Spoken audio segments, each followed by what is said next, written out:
some days, there comes the Ugemobo Festival, which the Oba celebrates outside the palace gate. A pavilion is built of red cloth where rites are performed to drive away all evil spirits still unsatisfied by the year's sacrifices. The Emobo Festival is to commemorate an event in Benin history which dates back to 1504 AD.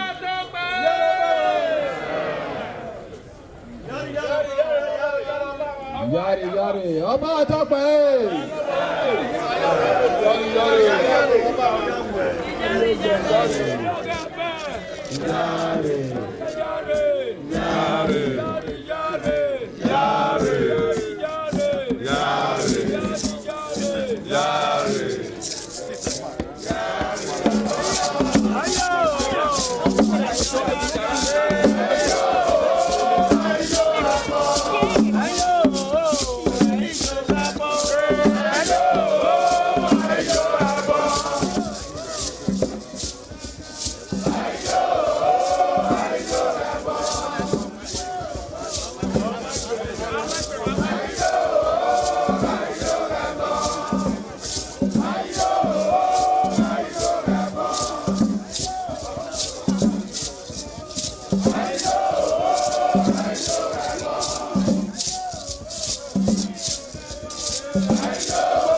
The Oba of Benin added a colorful mood to the year's celebration as he walks round the city center amidst cheers.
right, now, of course, you are so familiar with the visuals out there and, of course, the sound. I'm talking about the program African Discourse, a program that comes your way on independent television every Monday at this time.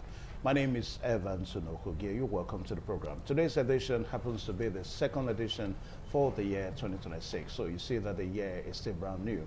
And we will keep on making our postulations to see how politics will go on the continent of Africa. Well, today on the program African Discourse, we're going to be looking at 10 major elections of 10 major nations, countries of Africa, you may want to say. And the big question that we're going to be asking is whether these elections, if they are going to change the political narrative in Africa.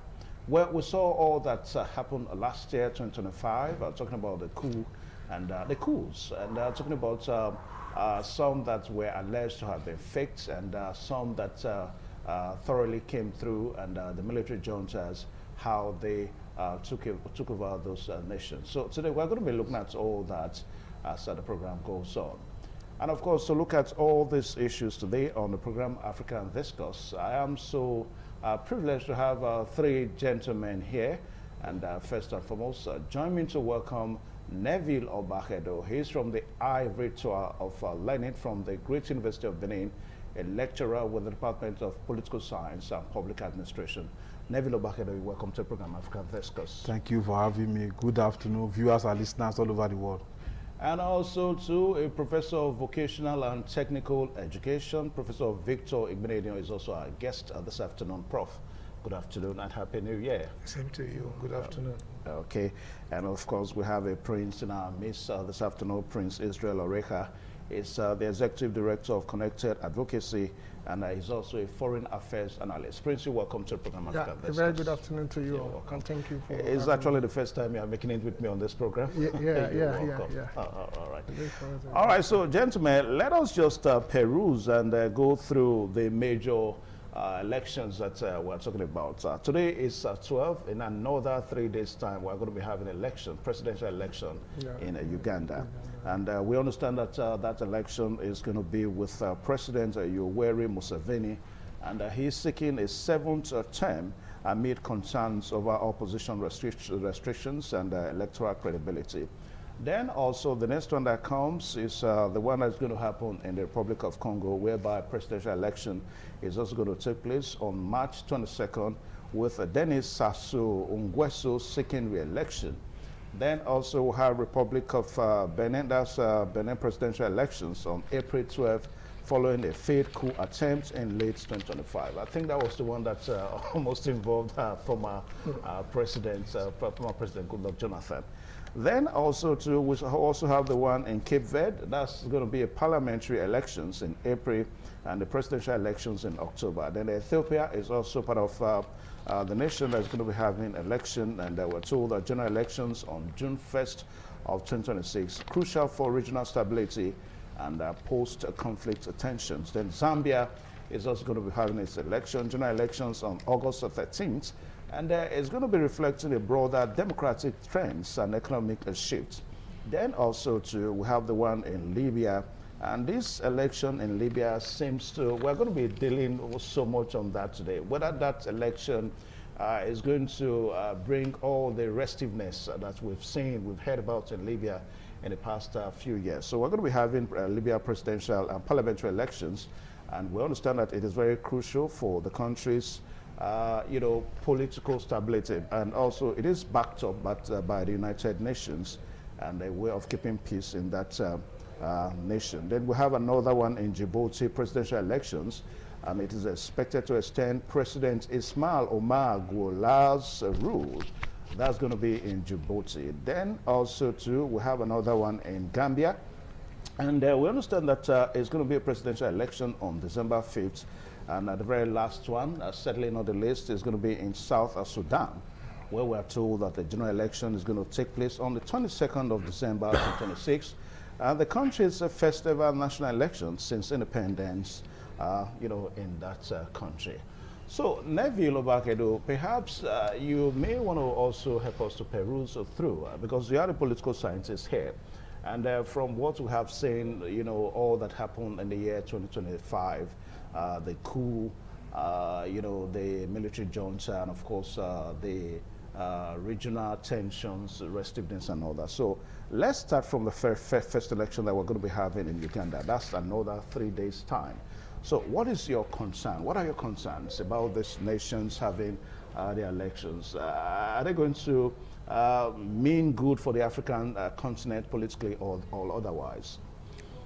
As we speak about Uganda, I remember political actors from historical perspective, the likes of Milton Obote, the likes of Idi Amin, the likes of General Tito Okello, and then we talk about Yoweri Kaguta Museveni.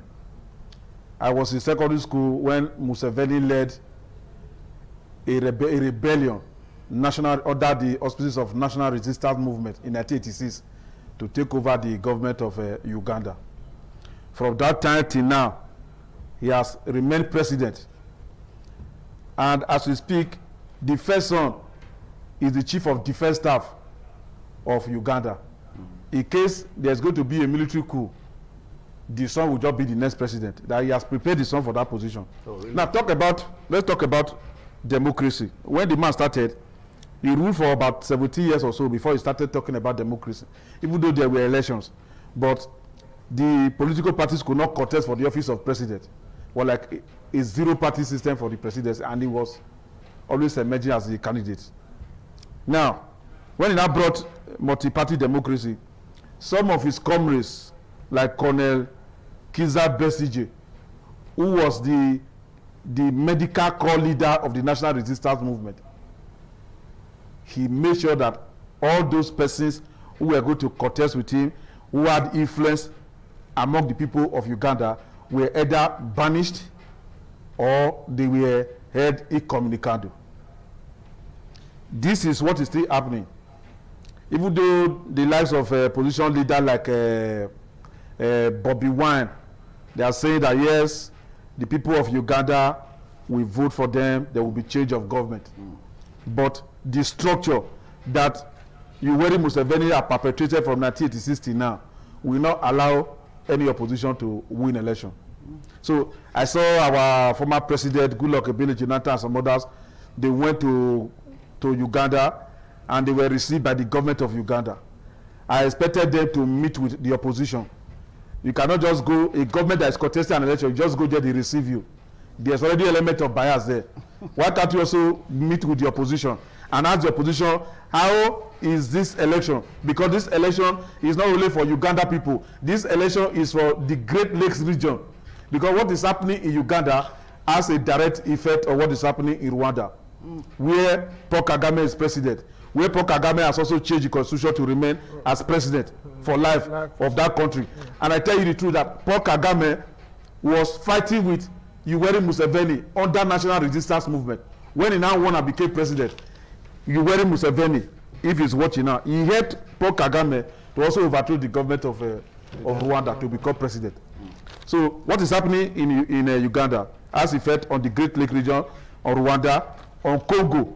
Yeah. When I say Congo, Congo number 1, Democratic Republic of Congo, and Congo number 2, Congo Brazzaville, where you have Denis Sassou Nguesso as president.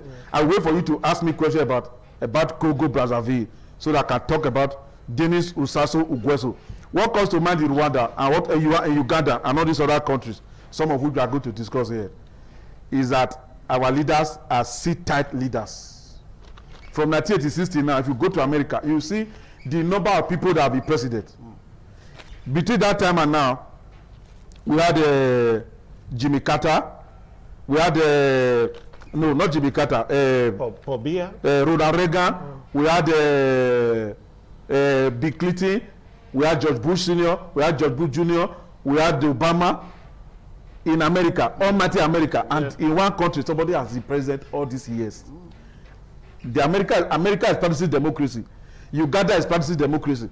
is the homegrown democracy that they are practicing, or the kind of democracy that is being practiced in America? Beautiful. We'll bet you there. And, you know, when we have a lecturer of political science, you can be rest assured that he's going to be taking us through lectures as the program, you know, goes on this afternoon. But, Prof, Professor of Vocational and Technical Education, now we are looking at a situation that, you know, it has to do with economic stability and, of course, regional stability in Africa, because just like what Neville Obakedo said, that this election in Uganda is also going to mean so much with what is happening in Rwanda. So what is your response to these various elections in these 10 major countries on the continent of Africa? He has already mentioned that in these areas, like Uganda, for instance, and some other countries, we have sit-tight rulers. I don't want to use leaders, so to speak. They are sit-tight leaders. And what we are looking at, what is the implication of this election in terms of political, social, economic dimensions for the whole continent? Now, when we have sit-tight leaders, it leaves little room for initiatives, other people's initiatives. They dissipate their energy on how to perpetuate themselves in office. So they want to block all loopholes that will unseat them. So they become stultified in their reasons. They are not able to open up so that other people can contribute to the social, economic development and growth of their country. And as our lecturer just mentioned a while ago, he talked about the implication for the Great Lake region involving Rwanda and one of the Congos. Okay, so me, I don't see any silver lining in the horizon of this for the continent of Africa. These elections is a personal thing. They are going to struggle to remain in office, and as I said, it doesn't amount to anything significant development for the Africa continent, so to speak. Prince, sit-tight rulers, I don't want to use the word rulers now, but sit-tight syndrome of governance in Africa is what we're looking at. Yeah, I can't take it from what Prof and my boss just said. Political leaders in Africa, the issue around incumbency and electoral credibility is a call for concern. We cannot have the Africa we want if what we are doing, we are not doing it in the interest of the people. So the stability we want, we only come when the people elect those who actually govern them. Like for the Uganda president who have been there for 7 times, are we saying that there are no other persons who are good enough to also provide leadership for Uganda? Are we saying that everybody there, they are all dull? So citizen participation in political governance in Africa still remain in shambles. And the need for us to begin to reawaken consciousness of African citizens, to begin to demand for accountability of public service holders, I think is at this very moment. Because if we begin to demand accountability all this while, and also for the AU and the ECOWAS, they should move from observing election to demanding governance accountability from every president before they transit into political campaigns and others. That will also help also put an eye, just like what you said, Goodluck Jonathan going to be received by one of the, so is biased already. So you already sent a signal to the citizens that don't expect anything from this election. This man still remains until he changes his mind. But can we still remain like that? No. So that is why AU should also begin to look at its framework of engagement during election. It should shift from observing into demanding accountability. Also, citizens also reawaken consciousness early enough to begin to demand this accountability. I think it will also put them into checks to say, okay, we've not been doing well, let's move on. Because if we did not allow this incumbency stuff, if we did not begin to talk about it and its effect on economic stability, even in peacekeeping, Africa will still remain just like what Donald Trump called it, the shithole that used to be. Let us, we're not going to allow that on this program.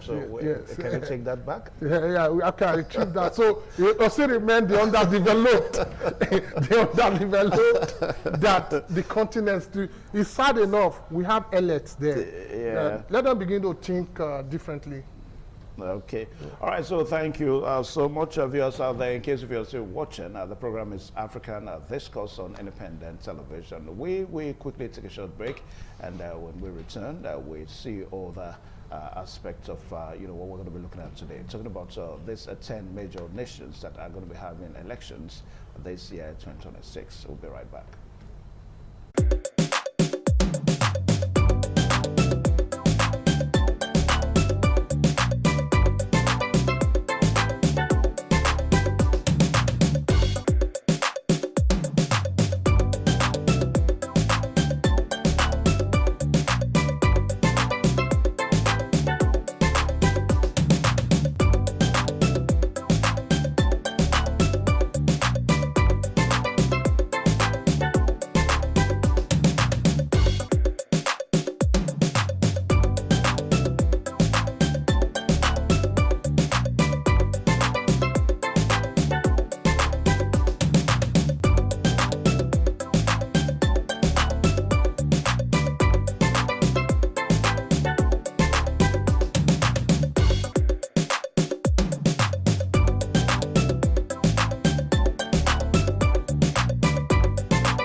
This is Anegbete community, situated in Isako Central Local Government Area of Edo State. It is an agrarian community with united people that promotes unity and oneness for peaceful coexistence. The inhabitants of the community migrated from Benin, the cradle of black civilization, a kingdom where king is truly king. The ancestors of Anegbete saw that age was the main determinant of leadership in the rural setting, and the eldest man in the settlement was regarded as the leader who presided over meetings, and his authority is held in high esteem. To further strengthen this unique system of leadership, age group evolved in Anegbete.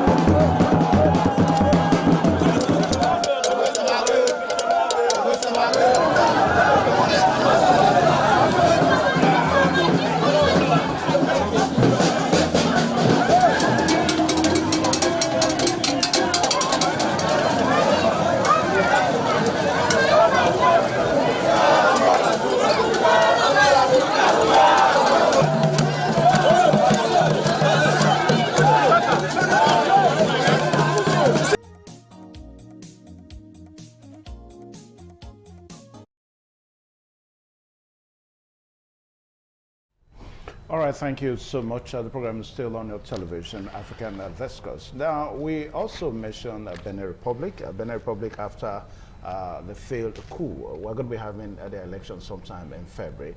Now, let us look at what happened. Neville Obakedo, with Benin Republic in the failed coup, vis-a-vis this election they're going to be having next month.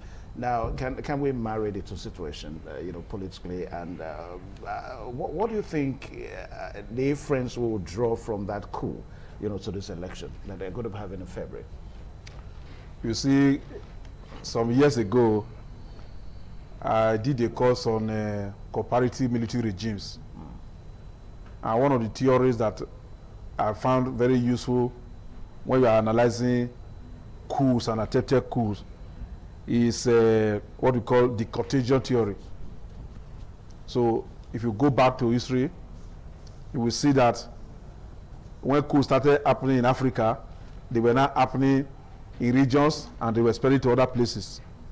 like in West Africa here, we had the military coup in Nigeria, we had the coup in Ghana, we had the coup in Upper Volta, then Burkina Faso, we had coup in Benin Republic, and in other places, even Sudan and so many other places. Now, that is a bandwagon effect, number one, because most of these officers, they went to Europe and America and the Far East for studies. And when they now return back to their countries, they now see their friends. For example, those that you went to study in Sardos military school in UK, for instance, that are from Ghana, they are back to Ghana, they overthrew the government of Ghana. And then you people that are from Nigeria, you also organize yourself to overthrow the government in Nigeria. Yeah, like that. That was how they were overthrowing government. Now let's go to Benin Republic. Benin Republic, by the name, is Republic of Benin, which is this our Benin. So it is this Benin kingdom that is stayed to Benin Republic, and that is where they derived that name, because the name used to be Republic of Dahomey. Yeah. Now, we have seen in Benin Republic how the likes of Matthew Kerekou, the likes of Nicéphore Soglu, the likes of Boni Yayi, and so on, how they have presided over the affairs of that country. Now, before Matthew Kerekou overthrew the government, there were two other coups before he came. But when he came, he was able to stabilize the economy of that country because he was running a socialist government. Then he left government, organized free and fair elections, and the government of Nicéphore Soglu came. Later, this man came back again as elected president to rule this country. And it is on record that Benin Republic, more than ever before, experienced economic prosperity, peace, and political progress under the first and the second coming of Matthew Kerekou. Now, in this government of Patrice Talon, they call it Abim Maurice Talon, his government has created certain problems for the military and for the society. They would have been able to use well-established governmental structure to address these issues. But because of the coup in Guinea-Bissau, which was the latest before their own attempt, because of the coup in Burkina Faso, because of the coup in Mali, because of the coup in Niger, and because of the coup in Guinea, the one that overthrew the government of Alpha Conde. So they now decided that they were going to change government to address the problem that they felt were the problems facing not only the military but the people of Benin Republic. But they did not understand the system. Why did I say they did not understand the system? In every government, every sensible government used to make sure that soldiers and security forces are loyal to the government. So that even if there's going to be any attempt to overthrow the government, loyal troops will say no. That was what Abacha did when Babangida was to be overthrown in 1990 by Major Gideon Oka and SD Mukuru and the rest of them. Now, we have seen in other places where those that are loyal to government did not allow a coup to take place. We saw that one in Kenya. We saw that one, I think, in Tanzania some years ago, around 1970 something. But the point is this: as we have already analyzed here, we have agreed collectively here that African leaders, under the auspices of the African Union, African leaders under the auspices of West Africa, what do you call ECOWAS Commission, or COMESA or SADC, as the case may be, or the North African Maghreb Union, they should not be operating and be existing at the whims and caprices of those who are present leaders, without looking at the other current, whether these leaders are discharging good governance to their people. Because failure to discharge good governance to your people will lead to unrest, will lead to protest. Yes, because people may not be able to bottle up their crisis, so they have to explode. I heard some days ago that some people exploded in our own state here, in around Dekpoma area. People exploded because of insecurity and the apparent disregard of the security of life and property by those that are supposed to do so. And people decide to take law to their hand by way of protesting and passing a message to government. As we speak now, people are still protesting in Iran because of seated leadership and because of failure to discharge good governance that will make people to accord the government necessary legitimacy. So that was what happened in Benin Republic. And the coup would have succeeded if, despite the fact that we had the loyalists to the president and the state of Benin, if not because of Nigeria's intervention and other foreign intervention. So that becomes a message, because this is the last tenure of the president. Yeah. So the constitution has not been amended. It's not coming for a rerun. Some two political parties have been cleared for the election. Others were rejected. Okay. So let's watch and see how the election will be conducted. Okay. Now, I think we'll have to take another break at this time now, because we'll have to let you see the major headlines that we're following at this time. We'll be right back. Please stay tuned.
This is Aqua Game, a popular game in Africa played by our ancestors to entertain themselves after each day of farming.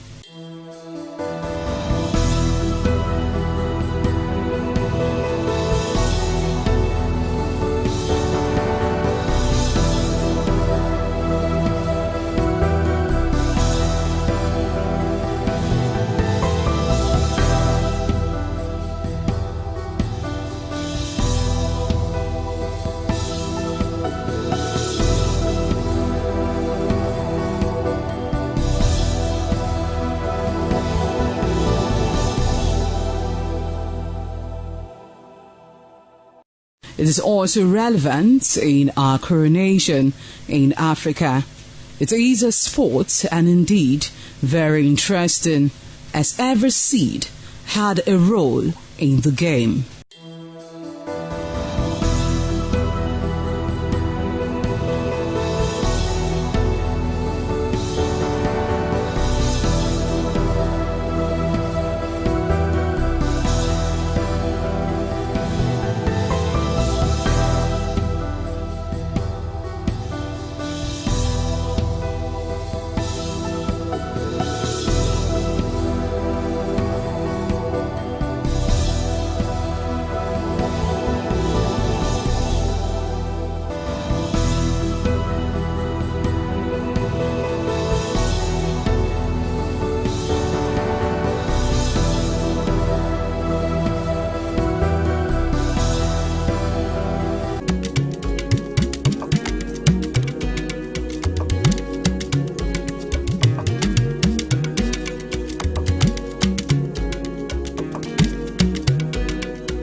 Thank you one more time. The program still on your television, African Discourse, and 10 major elections in Africa this year, 2026, is what we're looking at, and trying to analyze whether they will reshape the narrative, political narrative in the continent. And we've talked about Uganda, and of course we have mentioned the one in Benin, which is the next election after Uganda. But let's quickly talk about Benin one more time, Prof. Now, The president there, I can't remember his name now, is not seeking for a re-election. But one of the reasons that was said why that coup was organized, so to say, was because of the fear of losing the February election.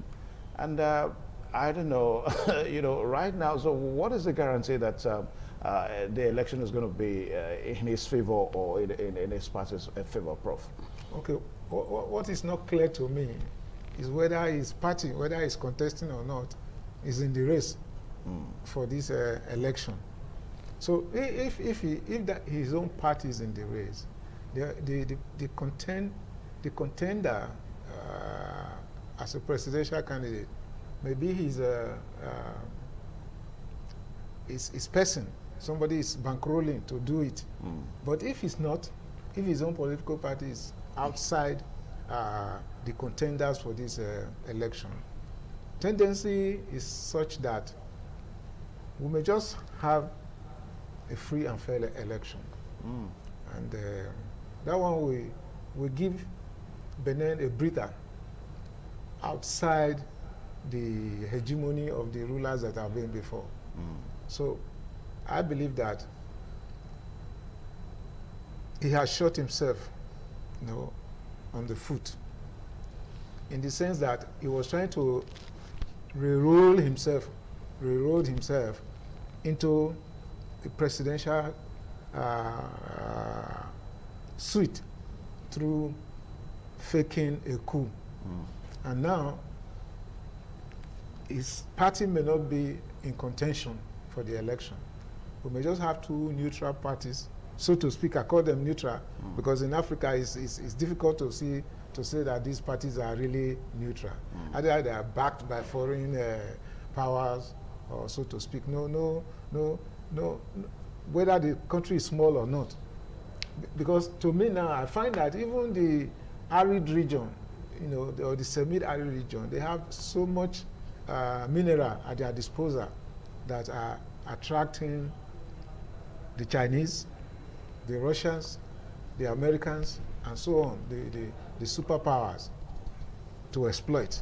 So they surreptitiously enter into their politics and manipulate them so that they can grab power to the people who will pander to their whims and caprices. Okay.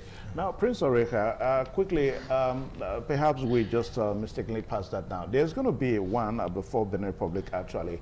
That's the one that has to do with in the Republic of Congo, whereby the Denis Sassou Nguesso, Denis Sassou Nguesso is seeking a re-election.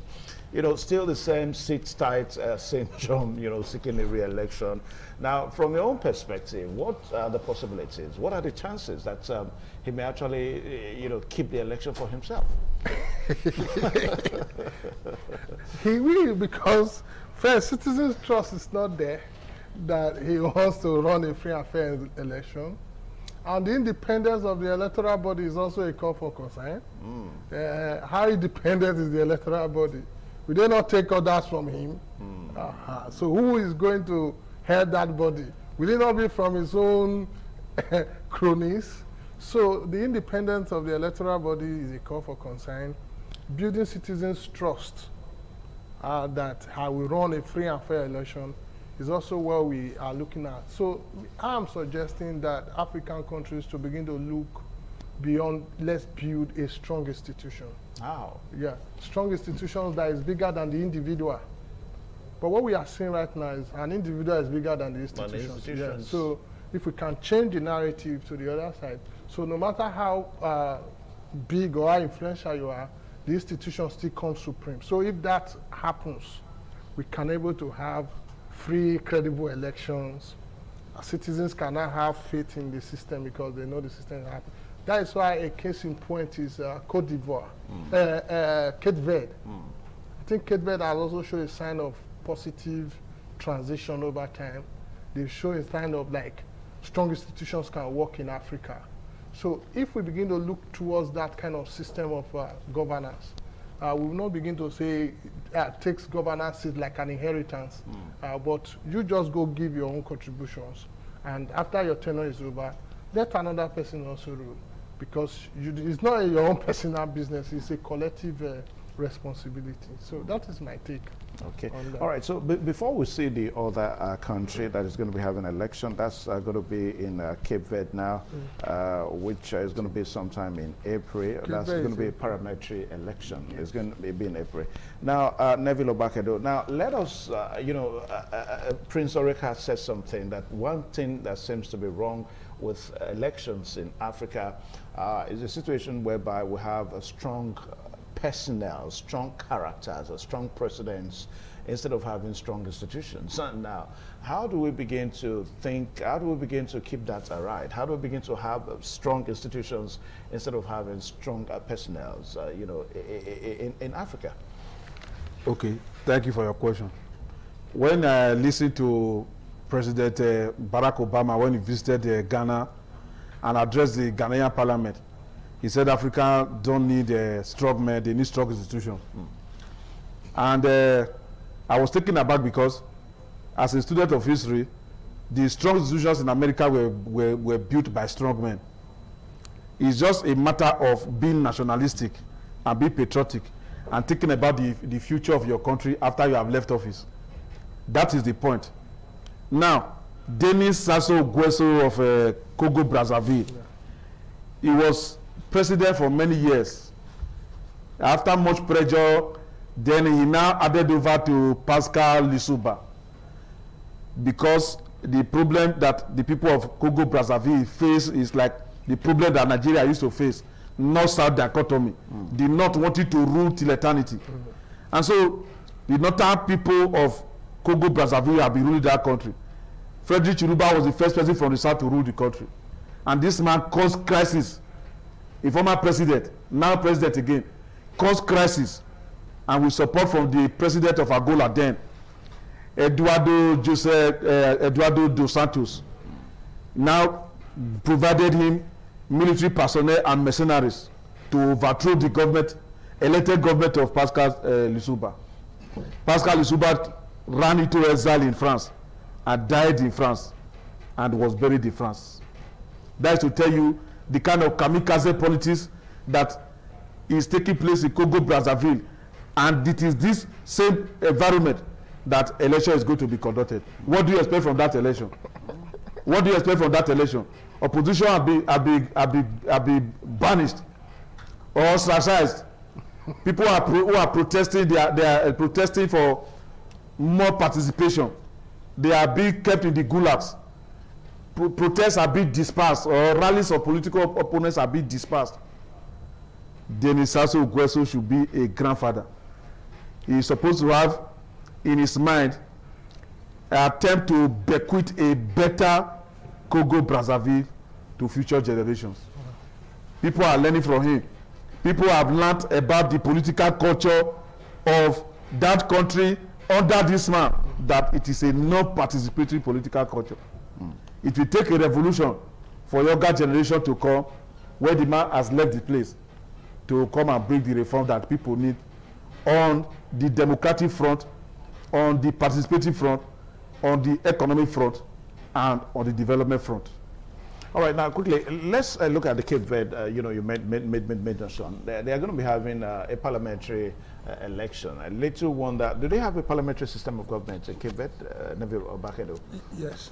It's not that they have parliamentary system of government, just like we have parliamentary election in Nigeria, which is National Assembly election. Yeah. Or we group our election together apart from off-cycle election. Yeah. Okay. But some countries decide that presidential election should take place separate from the parliamentary election. Okay. Yes. Now, without no impact on the quality of the election in Cape Verde? Whether it will impact on it? Negatively or positively? Right from the time of João Bernardo Vieira, a strong egalitarian foundation was laid for democratic takeoff in Cape Verde. As my co-discussor had alluded, the institutions of Cape Verde, they accommodate the opposition.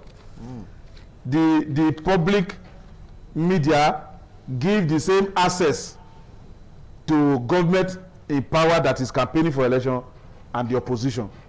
So it accords any government that will emerge from this political process, this electoral process, the widespread national legitimacy, because the people actually will give you opportunity to participate in determining who should be their leader at legislative level and at the presidential level. This is where many countries like Nigeria, like Uganda, like Congo Brazzaville, like Djibouti, like South Sudan, and some other countries that want to conduct elections this year in Africa, including Zambia, and Gambia, including the Gambia, including Libya. They should go and learn from Cape Verde. They should go and study the electoral process of Cape Verde, so that as peace is in Cape Verde, and there's always a peaceful transition, so that peace can also come to their country. Because no matter how strong it may be stronger than Idi Amin in the person of Yoweri Museveni, may be stronger than Denis Sassou Nguesso, may be stronger than Kabila, Desiree Kabila and Joseph Kabila. A time will come that you will leave office. This was how the lives of Kenneth Kaunda were there for many years. Robert Mugabe was there for many years.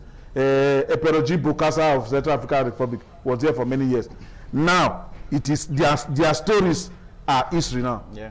All right. So before we talk about Libya, because Libya's election seems to be very central now to the continent of Africa. Now, let's quickly look at the one that's going to be happening in Ethiopia, where we understand that the election is going to be on June 1st, and it's going to be a general election, crucial for regional stability and post-conflict tensions. Ethiopia election, Prof.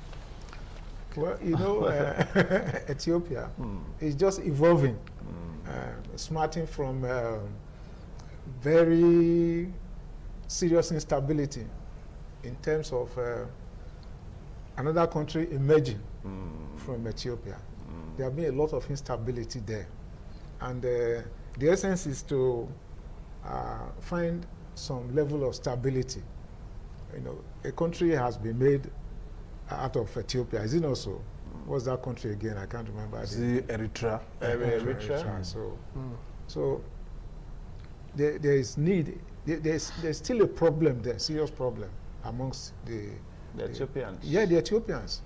So there is need for them to find a way to stabilize their country so that they can tap the full potentials inside that country for their own benefit. Okay. Prince Oreka, Ethiopia's, necessary for regional stability, the election in Ethiopia. Yes, Ethiopia used to be one of the central hubs. So we look forward to see credible elections that we bridge the gap between the various ethnic divide that is currently going on there. That is also reviving the post-conflict era. So if they begin to see how they bring all their interests to the table, and just like what my co-discussant said, bringing the country first. If Ethiopia, the Ethiopian agenda is the agenda that everyone wants to look at for making their country first, I think they will put aside the various ethnic disturbances that currently bedevil them within their own political system. So I look forward to a credible elections. I look forward to stability in their own election to show that there can still be peace in the midst of conflicts. Okay. Yeah. All right. So, Neville Obakedo, let's take the two remaining now. Okay. We still have Zambia, then we'll have Libya, then we'll have Djibouti. Now, but quickly, Zambia, general election in Zambia. We understand that it's going to be on August 13th. It's going to be reflecting a broader democratic trends and economic shifts. Neville. You see, right from the time that Kenneth Kaunda he resigned. Yes, he resigned. He resigned from Kenneth K.D. Kaunda. Yes, when he left power for I'm trying to remember the name of his successor, Frederick Chiluba. A foundation for peaceful transition for one government to another was established. But what pains me about the people of Zambia. I don't know whether they use what has been referred to as Africa Tumahaha. We have seen some of their presidents dying while in office. 2 or 3 of them have died while in the office. And you know, when the president dies in the office, the vice president becomes president. And then there is a power reconfiguration. And so what we see in Zambia, like we were talking about Ethiopia just now, is that there are different ethnic groups in each country in Africa. And what leads to crisis is the politics of exclusion. Some ethnic groups being marginalized. And you know, the people that manufacture weapons, that they like to look for where there are divisions to cause conflict so that they can market or sell their weapons. In international relations, we use the concept, we use the theory of military industrial complex, or the theory or the devil's theory, a theory that people that explains that people who manufacture weapons, they try to cause crisis in countries where there are polarizations and divisions so that they can market their weapons. Sometimes in some countries like America, people manufacturing weapons will sponsor a candidate so that when the candidate becomes president, well, all those allegations. They are not allegations. These are well documented information that you can, if you press a button, now you will see them. But by the way, talking about Zambia, yeah. I know Zambia is also around that Great Lakes region.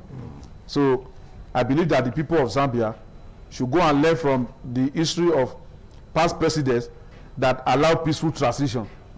So let there be peaceful transition, let there be full participation, let the people be given opportunity to determine who should become their president. And not that the government in power should manipulate the process, all in the name of trying to remain in power. Power is transient. And so any person that becomes a president or emerges from the electoral process should deliver the dividends of good governance to the people, so that when you are coming back for re-election, people can easily vote for you. One of the reasons why people argue that Yoweri Museveni will continue to win election in Uganda is because he is providing leadership, providing dividends of good governance as different from dividends of democracy to the people of Uganda. Even as we speak, presidential opinion polls at this morning says that the man will win 60% of the election. All right, so the election in Libya, you know, it's, I think for a very long time, this is perhaps the first time that I'm hearing that there's going to be a presidential election in Libya. It's going to be a presidential election and, of course, a parliamentary election. Now, we understand that the election is crucial because it's going to be an election that, at the end of the day, it will help the United Nations to back up the peace process that UN has started in Libya. I mean, we all know the story of Libya, right from the death of Muammar Gaddafi. The country has not known peace. So perhaps for the first time, like I said, that it is the first time that I'm hearing that there's going to be a presidential election in Libya. Now, Prof, help us make sense of the election in Libya this year, vis-a-vis all the attempts that the United Nations has made to actually bring some respite to that country. Let me start from this. I think a night or two ago, I was reading, it's like a testament, the last statement that Muammar Gaddafi Yeah. I don't know whether you came I also saw what he said. He Yes. read the Holy Quran before he was virtually killed. You see, the America really implemented Libya. Libya was a very stable country. And I believe that they were happy. You can't have 100% people agreeing with you. He was living for them, using the resources of the country to make them comfortable. But America was not happy because he was not pandering towards their whims and caprices. Yes. So they had to look for a reason to kill him and destabilize the country. And ever since, they have been in trouble. They cannot come together as a people because of the ripple effect of the intervention of America to kill Gaddafi. So the United Nations has been trying as much as possible, just like you said, this is the first time you are hearing that there's going to be presidential election. It's been war. You know, our people, they go to that place, and their story, not palatable at all. So, if there could be, that's one of the consequences for the sub-region in Libya there. The economy, the political instability in Libya has already affected some other contiguous nations. So it would be nice if, now that America is pulling out of every other thing from United Nations, I just believe that the United Nations will be able to put their acts together, have the fund to be able to monitor the election in Libya. All right, now Prince, Prince, with all due respect, now the concern here is that because the United Nations too, don't you think they also have they have eye in that election? They also have interest, and if they do have an interest, that is going to be another bout of problem in Libya. Yeah, the concern I even really have there is the risk of elite fragmentation. Okay. And if and the violence that could escalate if the consensus is not fully harmonized, because there are two groups, the pro groups that are in the downtown, and the other one, the main government backed groups. So this is the time they should ensure consensus, or else the fragmentation of this will also spark another forms of violence.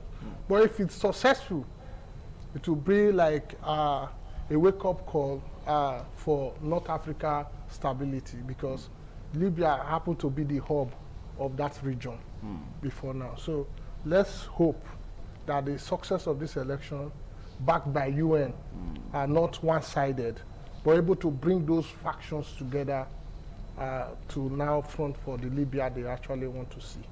I think from there they will see a peaceful transition, and the violence that is currently going on will reduce. But if they risk that elite fragmentation and lack of concession, I hope another violence will also erupt.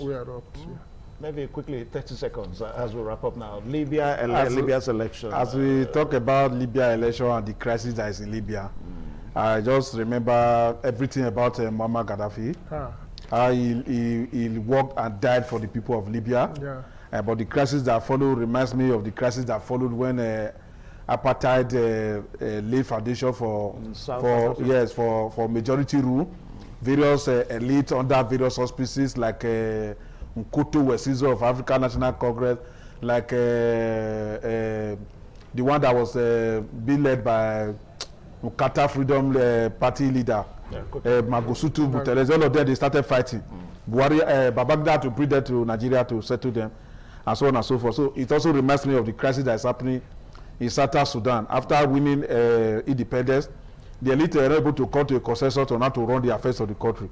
And so they'll be fighting to the extent that while trying to bring peace to the country, we have one president and we have 5 vice presidents, all of them from the same political party. So, well, this year, 2026, that Africa is going to have about 10 elections. All these elections are important. Number 1, for progress. Number 2, for economic development. Number 3, for peace.